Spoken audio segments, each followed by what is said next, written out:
الشيطان الرجيم بسم الله الرحمن الرحيم الحمد لله رب العالمين والصلاة والسلام على سيد الأنبياء والمرسلين سيدنا ونبينا وشفيع المذنبين أبي القاسم محمد وأهل بيته الطيبين الطاهرين المعصومين أما بعد فقد قال الله سبحانه تبارك وتعالى في كتابه المبين وهو أصدق القائلين يا أيها الناس إنا خلقناكم من ذكر وأنثى وجعلناكم شعوبا وقبائل لتعارفوا إن أكرمكم عند الله أتقاكم صلوات بھیجے پر محمد کم وقت ہے کیونکہ مجھے ایک اور مجلس ابھی پھر جانا ہے، تو یہاں پہ اعلان ہو رہا ہے کہ سبب عزت جو ہے وہ تقویٰ ہے، سبب عزت جو ہے وہ بلندی کردار ہے، سبب عزت جو ہے پاکیزگی کردار ہے، اور اس میں مرد و عورت کی کوئی قید نہیں ہے، مرد اور عورت کی کوئی شرط نہیں ہے۔ اسلام پر بہت ہی سخت اور بہت ہی بھیانک الزام لگایا جاتا ہے کہ اسلام میں عورت کی ناقدری ہے، عورت کی توہین ہے، عورت کی تحقیر ہے، عورت کے حقوق غصب کر لیے گئے اسلام میں، اور عورت کو کوئی حق نہیں دیا جاتا ہے۔ دیکھیے مسئلہ یہ ہے کہ ایک ہے معاشرہ اور ایک ہے دین، ایک ہے معاشرہ، ایک ہے سوسائٹی، ایک ہے سماج، اور ایک ہے دین اور اسلام۔ ہوتا یہ ہے کہ ناانصافی مسلمان کرتا ہے، ناانصافی ہوتی ہے سماج کی طرف سے، ناانصافی ہوتی ہے سوسائٹی کی طرف سے، اور الزام دھر دیا جاتا ہے اسلام کے اوپر۔ جو بھی عورتوں کے ساتھ ناانصافی ہوتی ہے وہ اسلام کی طرف سے نہیں ہوتی ہے بلکہ سوسائٹی کی طرف سے ہوتی ہے، سماج کی طرف سے ہوتی ہے، معاشرے کی طرف سے ہوتی ہے، کیونکہ معاشرے کے اپنے قوانین ہوتے ہیں، معاشرے کے اور سوسائٹی کے اپنے قوانین ہوتے ہیں، وہ عورتوں پر لاگو کر دیتے ہیں۔ مثلا کوئی عورت اگر خدا نخواستہ بیوہ ہو جائے تو اب اس کی دوسرا نکاح کرنا جو ہے وہ سب سے بڑا عیب ہے، تو وہ دوسرا نکاح نہیں کر سکتی، اگر کر لیا اس نے تو اب معاشرے میں اس کو پتہ نہیں کیا سمجھا جاتا ہے، اس کو تحقیر ہوتی ہے، تذلیل ہوتی ہے۔ طلاق شدہ عورت اگر دوبارہ نکاح کا تصور کرے تو معاشرے میں مردوں سے زیادہ عورتیں اس کے پیچھے پڑ جاتی ہیں۔ تو اس کا مطلب یہ ہے کہ یہ اسلام میں ایسا کوئی قانون نہیں ہے، یہ خود معاشرے نے اپنے قانون بنا رکھے ہیں۔ اسی طرح بعض جگہ ایسا ہے کہ صاحب عورت کو اس میں حصہ نہیں دیا جاتا جائیداد میں، کہ صاحب ہمارے دیہات کا قانون یہ ہے، ہمارے گاؤں کا قانون یہ ہے۔ ایک سلوات بھیجے محمد۔ اب گاؤں کے قانون سے اسلام کے قانون سے کوئی تعلق نہیں، گاؤں کے قانون سے اور مذہب سے کوئی تعلق نہیں، اس کو جوڑ دیا جاتا ہے اسلام کے ساتھ۔ اسلام نے جتنے حقوق دے دیے ہیں عورتوں کو اس کا کوئی تصور بھی نہیں کر سکتا ہے، اس کو کوئی سوچ بھی نہیں سکتا ہے۔ کسی مذہب میں، کسی دین میں، کسی مکتب فکر میں عورتوں کو وہ حقوق نہیں دیے گئے، وہ رائٹس نہیں دیے گئے جو اسلام نے 1500 سال پہلے دے دیے۔ 1500 سال پہلے وہ جو رائٹس دے دیے ہیں، وہ جو حقوق دے دیے ہیں، اس کو کوئی مذہب اس کا تصور بھی نہیں کر سکتا۔ کوئی فرق نہیں ہے مرتبے میں عورت و مرد کے، کوئی فرق نہیں مرتبہ۔ آپ دیکھیں یہی وجہ ہے، صرف اور صرف کیونکہ مرد کی ذمہ داریاں زیادہ رکھی گئی ہیں، لہذا مالی حیثیت سے ان کو کہیں نہ کہیں زیادہ حق دے دیا گیا، کیونکہ عورت کے اوپر نار و نفقے کی کوئی ذمہ داری رکھی ہی نہیں گئی۔ جو بھی ذمہ داری ہے وہ مرد کے اوپر رکھی گئی ہے، کیونکہ مرد پر ذمہ داری رکھی گئی ہے، اس لیے وراثت میں ان کو دوہرا ملتا ہے، وراثت میں دوہرا ملتا ہے، عورت کو اکہرا ملتا ہے، کیونکہ وہ اکہرا بھی اس کے پاس محفوظ رہتا ہے، وہ دوہرا خرچ ہو جاتا ہے، اکہرا محفوظ رہتا ہے۔ ایک سلوات بھیجے کیونکہ اس کے اوپر کوئی خرچ ہی نہیں ہے، نہ بچوں کا خرچ اس کے اوپر ہے، نہ گھر کا کوئی خرچ اس کے اوپر ہے، سارا خرچ مرد کے اوپر ہے، لہذا جو اکہرا بھی ملتا ہے وہ بھی اس کا محفوظ رہتا ہے، کیونکہ اس پر کوئی خرچ رکھا ہی نہیں گیا ہے۔ تو اسلام میں کوئی ناانصافی نہیں، بلکہ سب سے زیادہ انصاف اور سب سے زیادہ حقوق جو ہیں وہ خواتین کو اسلام نے دیے ہیں۔ آپ دیکھیں، میں شاید کسی مجلس میں عرض کر چکا کہ بات کہی جاتی ہے کہ صاحب 4 عورتوں کو، جیسے ایک مرد کو یہ حق دیا گیا ہے کہ 4 عورتوں سے نکاح کر سکتا ہے، لیکن یہ عورت کو حق نہیں دیا گیا۔ ظاہر اس کے بھی اپنے قوانین ہیں جس کے تحت یہ حق نہیں ہے، لیکن میں نے کبھی عرض کیا تھا کہ یہ کہنا ہی غلط ہے کہ ایک مرد کو 4 عورتوں سے نکاح کا حق حاصل ہے، بلکہ میں نے عرض کیا تھا کہ ایک مرد جو ہے وہ ایک عورت سے بھی نکاح نہیں کر سکتا، ایک عورت سے بھی نکاح نہیں کر سکتا، ایک عورت سے بھی نکاح کا حق حاصل نہیں ہے۔ اس وقت سننے والوں کو بڑا تعجب ہوا تھا، اور بہت سب یہ مولانا یہ کیا کریں کہ ایک مرد کو ایک نکاح کا بھی حق حاصل نہیں ہے، ایک نکاح کا بھی حق حاصل نہیں ہے، کیونکہ محرم کے بعد جو نکاح ہوں گے ایام اضحیٰ کے بعد، اس میں آپ دیکھ لیجئے گا کہ ایجاب کس کی طرف سے ہوتا ہے اور قبول کس کی طرف سے ہوتا ہے۔ ایجاب کس کی طرف سے ہوتا ہے، قبول کس کی طرف سے ہوتا ہے۔ عورت کہتی ہے میں نے نکاح کیا، مرد کہتا ہے میں نے قبول کیا۔ مرد کہتا ہے میں نے قبول کیا، عورت کہتی ہے میں نے نکاح کیا۔ اس کا مطلب یہ ہے کہ ایک مرد 4 عورتوں سے نکاح نہیں کرتا، بلکہ 4 عورتیں ایک مرد سے نکاح کرتی ہیں۔ ایک صلوات بھیجے محمد وآلہ۔ یہ بہت بڑی حقیقت ہے، آپ دیکھیں۔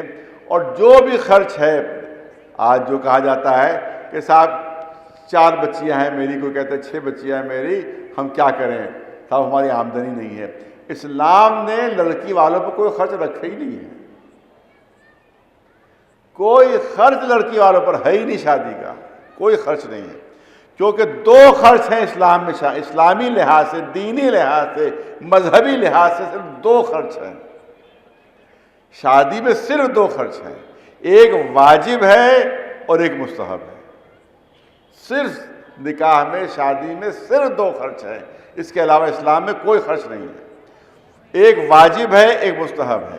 واجب کون ہے؟ مہر، مہر دینا واجب ہے، ولیمہ دینا مستحب ہے۔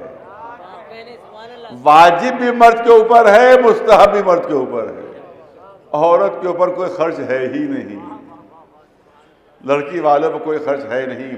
اور جہیز ہے، مگر آپ تاریخ اٹھا کر دیکھ ڈالیے کہ جب مولا علی کی زرہ فروخت ہوئی ہے، اس سے جو رقم آئی ہے اس سے جہیز بنا ہے، اس سے جہیز بنا ہے، تو جتنی مہر کی رقم ہوگی اسی کے لحاظ سے جہیز ہوگا۔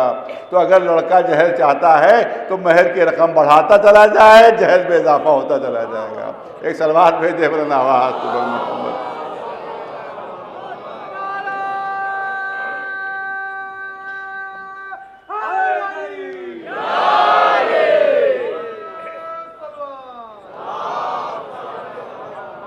بہت سی بچیوں کی شادیاں نہیں ہو رہی ہیں، معلوم ہے مطالبات ہو رہے ہیں، لڑکے والے کہہ رہے ہیں گاڑی چاہیے ہے، کوئی کہہ رہا ہے کہ فلاں چاہیے، فلیٹ چاہیے ہے۔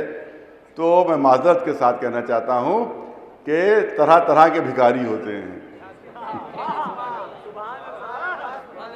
طرح طرح کے بھکاری ہوتے ہیں۔ کچھ بھکاری ایسے ہوتے ہیں جو خوش آمد کر کے مانگتے ہیں، اور کچھ بھکاری ایسے ہی ملتے ہیں، آپ اگر دلی ولی بمبئی میں چلے جائیے، ہٹے کٹے ہیں اور بھیک مانگ رہے ہیں۔ جب اسے کہو کہ بھیا ہٹے کھٹے ہو کر بھیک کیوں مانگ رہے ہو، تو منہ بگاڑ کہتے ہیں دینا ہو دو ورنہ ہم جا رہے ہیں۔ تو کچھ اکڑ کر بھی بھیک مانگتے ہیں۔ تو یہ جو جتنے بھی مطالبات لڑکے والے کرتے ہیں یا لڑکا کرتا ہے، بس اس کے لیے صرف ایک ہی ٹرم سمجھ میں آتا ہے، ماڈرن بھکاری۔ یہ ماڈرن بھکاری ہیں کہ جو اس طرح سے بھیک مانگتے ہیں۔ اس کا مطلب یہ ہے کہ تم یہ جہیز نہیں مانگ رہے ہو بلکہ بھیک مانگ رہے ہو۔ صلوات بھیج دے پر محمد والا، ایک صلوات بلند آواز سے پر محمد والا۔ اسلام میں جہیز کی کوئی جگہ ہی نہیں ہے، اسلام میں جہیز کا کوئی تصور ہی نہیں ہے، کوئی تصور نہیں جہیز۔ ولیمہ ہے وہ بھی لڑکے کے اوپر، مہر ہے وہ بھی لڑکے کے اوپر۔ لہذا اگر اسلامی لحاظ سے شادی کی جائے تو لڑکی والوں کا کوئی خرچ ہی نہیں ہوتا، کوئی خرچ ہی نہیں ہوتا۔ یہ تو سماج، میں نے کہا کہ جو سماج اور معاشرے کی خرابیاں ہیں وہ اسلام کے ساتھ جوڑ دی جاتی ہیں، ورنہ اسلام میں کوئی بھی ہلکی سی بھی ناانصافی نہیں ہے، ہلکی سی بھی ناانصافی نہیں ہے۔ بلکہ بلکہ حدیثوں میں ہے کہ لڑکی جو ہے وہ رحمت ہے، لڑکا جو ہے وہ نعمت ہے۔ لڑکی رحمت ہے، لڑکا جو ہے وہ نعمت ہے۔ اور بتایا ائمہ معصومین نے کہ رحمت بے حساب ہوتی ہے اور نعمت بے حساب ہوتا ہے۔ نعمت بے حساب ہے اور رحمت بے حساب ہے۔ چھٹے امام امام جعفر صادق ایک شخص مولا کی بزم میں بیٹھا ہوا تھا، اس کے نوکر نے آ کر خبر دی کہ آپ کے یہاں ولادت ہوئی ہے۔ یہ نہیں بتایا اس نے کہ لڑکا کہ لڑکی۔ جیسے اس نوکر نے کہا کہ لڑکی کی ولادت ہوئی ہے، ویسے اس کے چہرے کا رنگ اتر گیا، چہرے کا رنگ زیادہ ہلکا ہو گیا۔ امام کی نگاہ دیکھ رہی تھی چہرے کو۔ امام نے ارشاد فرمایا کہ جیسے ہی تمہیں یہ خبر ملی کہ لڑکی پیدا ہوئی ہے، ویسے ہی تمہارے چہرے کا رنگ کم ہو گیا۔ اس کا مطلب یہ ہے کہ تمہیں لڑکی کے پیدا ہونے سے خوشی نہیں ہوئی، لڑکی کے پیدا ہونے سے خوشی نہیں ہوئی۔ اب امام کے جملے سنیے۔ امام نے ارشاد فرمایا کہ یہ بتاؤ کہ اللہ کو سب سے زیادہ اپنے بندوں میں محبوب کون ہے؟ اپنے بندوں میں سب سے زیادہ محبوب کون ہے؟ کہ آپ کے جد محمد مصطفیٰ صلی اللہ علیہ وسلم۔ آپ کے جد پوری کائنات میں اللہ کو سب سے زیادہ محبوب ہے۔ تو اب امام فرماتے ہیں یہ بتاؤ کہ اللہ قادر مطلق ہے، ایک عام انسان بھی اگر اپنے محبوب کو کوئی تحفہ دیتا ہے تو اپنی نگاہوں میں جو بہتر سے بہتر، جو سب سے قیمتی تحفہ ہوتا ہے وہ دیتا ہے۔ کوئی بھی اپنے محبوب کا اگر تحفہ دیتا ہے تو جو اس کی نگاہوں میں سب سے قیمتی ہوتا ہے، سب سے بہتر ہوتا ہے، وہ تحفہ وہ اپنے محبوب کو دیتا ہے۔ اللہ کا محبوب رسول ہے، اللہ کے محبوب رسول ہیں، اور اللہ وہ ہے جو پوری کائنات پر قدرت رکھتا ہے، جو قادر مطلق ہے۔ کوئی بھی بڑے سے بڑا تحفہ رسول کو دے سکتا تھا، مگر اللہ نے تحفہ دیا تو لڑکے کی صورت میں نہیں، لڑکی کی صورت میں۔ اس کا مطلب ہے کہ نگاہ قدرت میں سب سے بہتر تحفہ اگر کوئی ہے تو لڑکا نہیں ہے، لڑکی ہے۔ ایک صلوات بھیجے بلند آواز سے محمد وعلیہ، ایک صلوات بلند آواز۔ اب ایک اور حدیث آپ کے سامنے پیش کر دوں، کیونکہ ہر وہی کنٹینیویشن ہوتا ہے یوم زینب کا، اسی کی تسلسل ہوتا ہے، جو یہاں پر پیش کر دیتا ہوں میں، کہ یہاں پر بھی ایک حدیث ہے۔ حضور سرور کائنات محمد مصطفیٰ صلی اللہ علیہ وسلم نے ارشاد فرمایا کہ الدنیا متاع، بہت توجہ سے، الدنیا متاع، دنیا جو ہے وہ ایک مختصر سا خزانہ ہے، ایک مختصر سا سرمایہ ہے، ایک مختصر سا خزانہ ہے۔ وَخَيْرُ الْمَتَاعِ الْمَرْأَةُ الصَّالِحَةُ، اور اس دنیا کے خزانے میں، اس دنیا کے خزانے میں سب سے قیمتی اگر کوئی چیز ہے تو نیک عورت ہے۔ اس پوری دنیا میں جتنے بھی خزانے ہیں، ان تمام خزانوں میں سب سے قیمتی جوہر کا نام ہے مرأۃ الصالحہ، نیک خاتون، نیک عورت۔ چھٹے امام امام جعفر صادق علیہ السلام، آپ نے پوچھا، کسی نے پوچھا کہ فرزند رسول یہ بتائیے کہ ایک اچھی عورت کے بارے میں، ایک نیک عورت کے بارے میں آپ کا کیا خیال ہے؟ آپ نے فرمایا کہ ایک نیک عورت کی کوئی قیمت نہیں۔ بہت توجہ، ایک نیک عورت کی کوئی قیمت نہیں۔ اس نے پوچھا ایک بری عورت، خراب عورت؟ امام نے کہا ایک خراب عورت کی کوئی قیمت نہیں۔ اب توجہ ہے، دونوں کے سلسلے میں جواب ایک۔ سوال کیا گیا اچھی عورت کا کوئی قیمت نہیں، بری عورت امام نے کہا کوئی قیمت نہیں۔ جملہ بالکل برابر کا ہے مگر معنی الگ الگ ہیں۔ یہ تو بلاغت عصمت ہے کہ ایک ہی جملہ دونوں کے لیے استعمال کر لیا مگر معنی الگ الگ ہیں۔ ایک اچھی عورت کی کوئی قیمت نہیں، اس کے مطلب یہ ہے، اس کے معنی یہ ہے کہ ایک پلے میں ایک اچھی عورت کو رکھو، دوسرے پلے میں کائنات کے سارے خزانوں کو رکھ دو، عورت کا پلہ بھاری ہو جائے گا، خزانوں کا پلہ ہلکا ہو جائے گا۔ اس کا مطلب ہے کوئی قیمت نہیں اس کی، دنیا کے سارے خزانے ایک اچھی خاتون کے سامنے ہیچ ہے، کمتر ہے، اور بری عورت کے لیے کا کوئی قیمت نہیں، یعنی 2 ٹکوں میں بھی مہنگی ہے۔ ایک صلوات بھیجے آواز پر محمد والے۔ تو اس کا مطلب یہ کہ ایک نیک خاتون، سب سے بڑی نعمت جو ہے وہ ایک نیک خاتون، ایک اچھی بیوی جو ہے، اس سے بڑھ کر کائنات میں کوئی نعمت نہیں ہے۔ محل کیوں نہ ہو سونے کا، بہت توجہ ہے جملوں پر، سونے کا محل کیوں نہ ہو، اگر بیوی صحیح نہیں ہے تو وہی محل جو ہے وہ جہنم بن جائے گا۔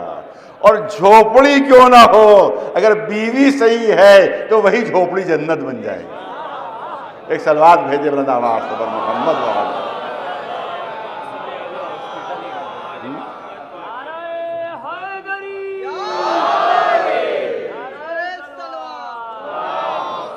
کیا چیز ہے؟ دیکھیے، ہر عبادت جو ہوتی ہے وہ قربت کی نیت سے ہوتی ہے۔ نماز پڑھتا ہے انسان قربتاً للہ، روزہ رکھتا ہے قربتاً للہ، حج پر جاتا ہے قربتاً للہ۔ جتنی بھی نعمت، جتنی بھی عبادتیں ہیں، سب قربت کی نیت سے ہوتی ہے۔ قربت کے معنی اللہ کے قریب ہونا۔ قربت کی کیا معنی ہے؟ اللہ کے قریب ہونا، یہ ہے قربت کے معنی۔ ہر عبادت جو ہے وہ قربت کی نیت سے ہوتی ہے۔ شہزادی فاطمہ زہرا سے کسی نے سوال کیا، اے شہزادی یہ بتائیے کہ ایک عورت اللہ کے قریب سب سے زیادہ کب ہوتی ہے؟ اللہ سے قریب سب سے زیادہ کب ہوتی ہے؟ تو شہزادی نے فرمایا کہ جب وہ گھر میں اپنے خاوند اور بچوں کی خدمت کر رہی ہوتی ہے تو اس وقت اللہ کے سب سے زیادہ قریب وہ خاتون ہوتی ہے۔ ایک صلوات بھیجے بلند آواز سے محمد۔ اب ذرا سا تھوڑی سی سخت حدیث بھی ایک سن لیجئے۔ اب جہاں اتنی تعریفیں ہوئی ہیں وہاں تھوڑا سا اور بھی ایک حدیث ہو جائے، اس کو کہتے ہیں حدیث معراج۔ حدیث معراج میں رسول اللہ نے جہنم کے مناظر بھی دیکھے تھے، جہنم کے مناظر بھی دیکھے تھے۔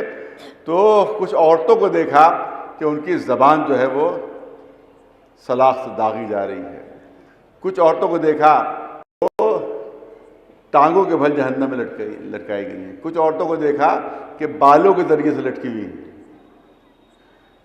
تو اب شہزادی نے پوچھا کہ اللہ میرے بابا یہ بتائیے کہ جو آپ نے مناظر بیان کیے ہیں اس کا سبب کیا ہے؟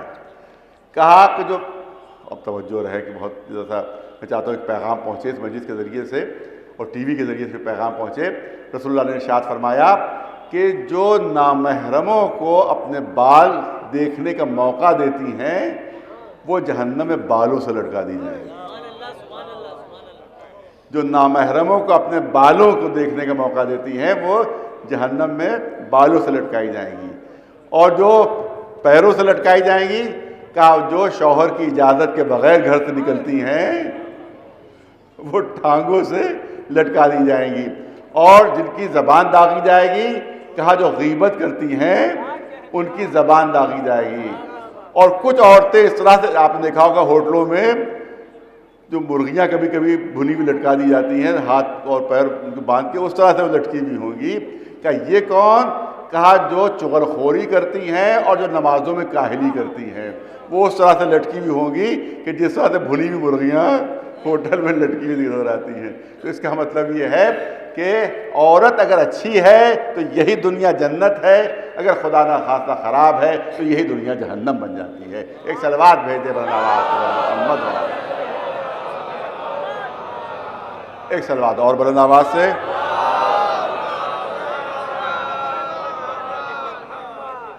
حقیقت یہ ہے کہ اسلام میں خواتین کو زیادہ خیال رکھا گیا ہے، زیادہ خیال رکھا گیا ہے، کیونکہ اگر مرد بگڑے گا تو صرف ایک شخص بگڑے گا، اگر مرد بگڑے گا، باپ بگڑے گا تو ایک شخص بگڑے گا، اور اگر خدا نخواستہ کوئی خاتون بگڑ گئی تو پوری نسل بگڑ جائے گی، پوری نسل بگڑ جائے گی۔ اسی لیے خاتون کے صالحہ ہونے پر اتنا زیادہ زور دیا گیا ہے کیونکہ وہ اپنی آغوش پہ پوری نسل کو پالتی ہے۔ ایک صلوات بھیجے بلند آواز سے محمد والے۔ اسی لیے میں نے کل عرض کیا تھا، اس کو شاید زیادہ توجہ سے نہیں سنا گیا، میں نے کہا تھا کہ تینوں میڈل جو ہے وہ ماں کے نام ہیں. گولڈ میڈل بھی ماں کے نام، سلور میڈل بھی ماں کے نام، برونز میڈل بھی ماں کے نام. کیوں؟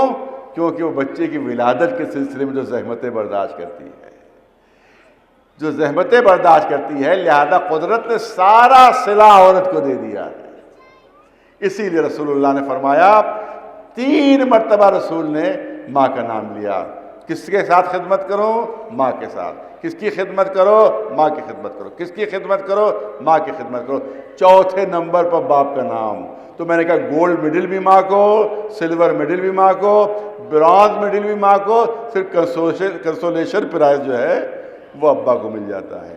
کیونکہ ماں کی خدمت ہی ہے جس کی وجہ سے معاشرہ بن جاتا ہے. یہی معاشرہ جو بنتا ہے وہ انہی مردوں کے ذریعے سے بنتا ہے کہ جو اپنی ماں کی آغوش میں پرورش پاتے ہیں.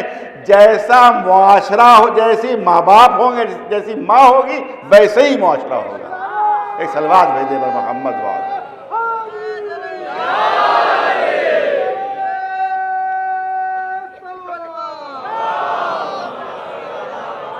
فارسی کا ایک شعر ہے، وہ آپ پڑھ کے اپنی بات کو مکمل کرو. فارسی کا شعر یہ ہے کہ خشت اول چون نہد معمار کج. خشت، بہت توجہ رہی، ایسی جو ابھی جو میں نے بات کہی ہے اسی کے لیے فارسی کا ایک شعر ہے کہ خشت اول چون نہد معمار کج تا سریا می رود دیوار کج. اب ظاہر ہے کہ جو فارسی جانتے ہیں وہ سمجھ گئے ہوں گے، جو فارسی نہیں جانتے ان کے لیے کہ خشت اول چون نہد معمار کج. اگر کسی معمار نے، کسی دیوار بنانے والے، کسی کاریگر نے اگر پہلی اینٹ ٹیڑھی رکھ دی، اگر پہلی اینٹ ٹیڑھی رکھ دی تو آسمان تک دیوار اٹھاتے چلے جاؤ گے، دیوار ٹیڑھی ہی ہوگی. آسمان تک دیوار ٹیڑھی اٹھے گی کیونکہ پہلی ہی ٹیڑھی ہے. تو اگر عورت ٹیڑھی ہے تو جتنی اولاد پیدا ہوگی قیامت تک سب ٹیڑھی ہی ہوگی. ایک صلوات بھیجے بلند آواز پر محمد.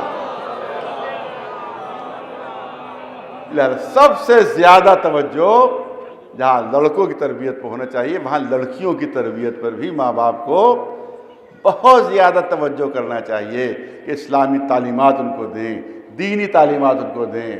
یہ دیکھیں کہ شہزادی فاطمہ زہرا کی سیرت کیا تھی، یہ دیکھیں شہزادی جناب زینب کی سیرت کیا تھی. ان کے اوپر دیکھیے، آپ یاد رکھیں، یہاں مائیں موجود ہیں، 60 سال کی جب ہو جاتی ہے تو پردہ یاد آتا، لیکن بیٹیاں جو ہیں وہ بے پردہ. یاد رکھیے کہ لاکھ پردہ کریں لیکن یہ پردہ میدان حشر میں کام نہیں آئے گا. یہ کام نہیں آئے گا جب تک کہ بیٹیاں باپردہ نہ ہوں، جب تک کہ بیٹیاں باپردہ نہ ہوں. اب یہاں تک مجھے پتہ نہیں، لیکن آپ یاد رکھیں کہ کئی گاؤں میں یہ قوانین ہیں کہ جو نظر کی لکڑیاں ہوتی ہیں، اب تو یہاں ظاہر ہے کہ گیس ہوگی، اس زمانے میں لکڑیوں کا چولہا ہوتا تھا. جو لکڑیاں ہوتی ہیں جب وہ لائی جاتی ہیں بازار سے تو ان کے اوپر پردہ ڈال دیا جاتا ہے، ان کو چھپا دیا جاتا ہے. کاہے کے لیے؟ کیا شہزادی کی نظر کے لیے لائی جا رہی ہے، لہٰذا کسی نامحرم کی نظر ان لکڑیوں پر نہ پڑے. یہ ابھی بعض دیہاتوں میں اب بھی خواتین اس بات کا اہتمام کرتی ہیں کہ وہ لکڑیاں جو شہزادی کی نظر کے پکانے کے لیے استعمال کی جاتی ہیں، ان کو بازار سے جب لایا جاتا ہے تو ان پر کپڑا ڈھانک دیا جاتا ہے کہ لکڑیوں پر کسی نامحرم کی نظر نہ پڑے.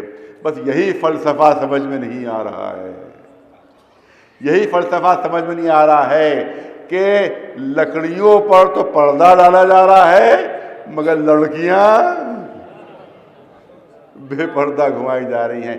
اگر شہزادی سے محبت ہے، اگر واقعی شہزادی کی کنیزی پر فخر ہے، تو اگر لکڑیاں چھپائی جا رہی ہیں تو لڑکیوں کو بھی چھپانا چاہیے. ایک صلوات بھیجے بلند آواز پر محمد. بس اس سے زیادہ مجھے نہیں عرض کرنا ہے کہ وہ موضوع بہت سخت ہے، اور ظاہر ہے کہ یہ آج کل کے زمانے کے لحاظ سے یہ موضوع نہیں. لیکن کیا کیا جائے، دین کا حکم یہی ہے، شریعت کا حکم یہی ہے، اہل بیت کی تعلیم یہی ہے، اور شہزادی فاطمہ زہرا کی سیرت یہی ہے. ایک شخص تقریباً 20 سال تک شہزادی کے گھر کے ہمسائے میں تھا. 20 سال تک دیوار ایک تھی تقریباً. 20 سال تک شہزادی کے گھر کے ہمسائے میں تھا. اس نے کہا میں 20 سال تک اس گھر میں رہا جو بالکل جناب فاطمہ زہرا کے گھر کے برابر تھا. کہا آج تک میں نے کسی خاتون کی آواز نہیں سنی. کہا 20 سال میں رہا مگر میں نے کسی خاتون کی, کسی چھوٹی بچی کی بھی آواز کبھی نہیں سنی. یہ تھا پردے کا معیار شہزادی اور ان کے گھرانے کا. اب تصور کیجیے, اسی لیے ہم کہتے ہیں کہ سب سے بڑی قربانی جو پیش کی ہے وہ کربلا کی خواتین کے ذریعے سے پیش ہے. وہ جناب زینب و ام کلثوم کے ذریعے سے پیش ہے کہ نامحرم نے جس کی 20 سال تک آواز نہ سنی ہو, ان کو جب نامحرموں کے مجمع میں بے پردہ لایا گیا ہوگا تو ان کا کیا عالم ہوا ہوگا. سب سے بڑی قربانی جو ہے وہ خواتین کی کربلا کے میدان میں. اگر یہ خواتین نہ ہوتیں تو میں نے پہلے کسی مجلس میں عرض کیا تھا تو حسین کی قربانی کربلا کے میدان میں دفن ہو کر رہ جاتی. یہ اپنے چادر کو قربان کر کے, یہ اپنے پردے کو قربان کر کے ان خواتین نے اسلام کو بھی بچا لیا, شریعت کو بچایا, دین کو بچایا, حسین کی قربانی کو بچا لیا. مگر کتنی بڑی قربانی دینا پڑے گی, خاص طور سے ماؤں کی قربانی. کربلا کی مائیں ایسی ہیں کہ جن کے سامنے ان کے بچوں کو ذبح کیا گیا. 2 مائیں ایسی ہیں کہ جن کے سامنے ان کے بچوں کو ذبح کیا گیا. ایک میں پڑھ چکا ہوں مصاحب سے, ہلکا سا یاد دلانا ہے.